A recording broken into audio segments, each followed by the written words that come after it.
Jour 19, question 19. Existe-t-il un moyen d'échapper à la punition et de retrouver la faveur de Dieu?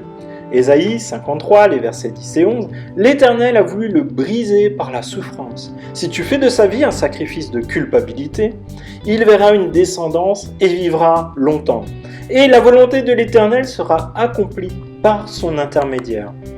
Oui, pour satisfaire sa justice, Dieu lui-même, par pure grâce, c'est un cadeau, nous réconcilie avec lui et nous délivre du péché et de la punition que nous méritons, grâce à un Rédempteur. Dans la plupart des religions et des philosophies, l'on retrouve la notion de compensation.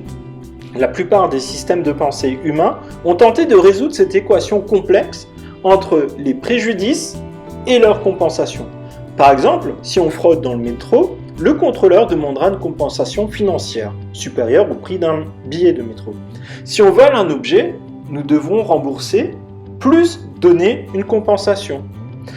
Mais on voit très bien la limite de cette justice. Comment faire si la personne n'a pas les moyens, n'a pas les finances pour payer? Premier problème. Deuxièmement, comment faire s'il s'agit d'un meurtre? Peut-on rendre la vie? Non. Les religions ont tenté de répondre à ces questions. Certains par le karma, ce que vous faites dans cette vie, vous le paierez dans la prochaine. Mais cela veut aussi dire que dans cette vie, s'il vous arrive une injustice, atroce parfois, c'est que vous avez fait la même chose dans une vie précédente et que de fait, vous n'êtes plus une victime, mais un condamné. Donc tout ce qui vous arrive, c'est de votre faute. D'autres ont imaginé le système du purgatoire, c'est-à-dire vous paierez votre dette, mais cela prendra du temps. C'est un échelonnement de paiement, on va dire. Mais est-ce que le temps permet de racheter une vie? Non. Tous ces systèmes de pensée ne sont pas bibliques. D'un côté, elles minimisent l'importance du péché, de l'autre, elles minimisent l'importance du châtiment, et donnent de faux espoirs d'être en mesure de s'en sortir par soi-même. La justice de Dieu implique que même la plus petite désobéissance mérite la peine maximale, c'est-à-dire une éternité de souffrance sans relation avec Dieu et sans espoir d'évolution. Et sans doute, le fait de ne pas avoir cet espoir d'évolution est la pire chose que l'on peut connaître en tant qu'humain. Les humains fonctionnent par l'espoir. Bref, une dette qu'il est impossible de rembourser, même avec du temps, même avec des efforts, même avec plusieurs vies. Pourtant, quelqu'un doit payer, sinon il n'y a pas de justice. La seule solution est que quelqu'un qui n'est jamais désobéi à Dieu supporte notre condamnation.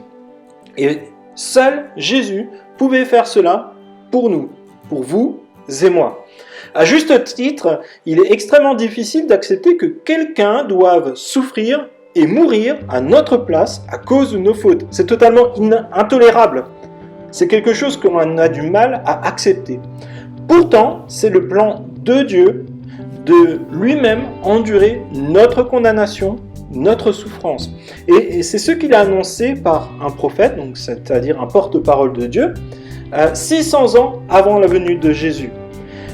C'est choquant, mais pourtant c'est comme cela que Dieu a décidé de procéder à notre sauvetage, pour être déchargé de nos fautes et voir notre dette qui est totalement phénoménale, inimaginable en termes de quantité.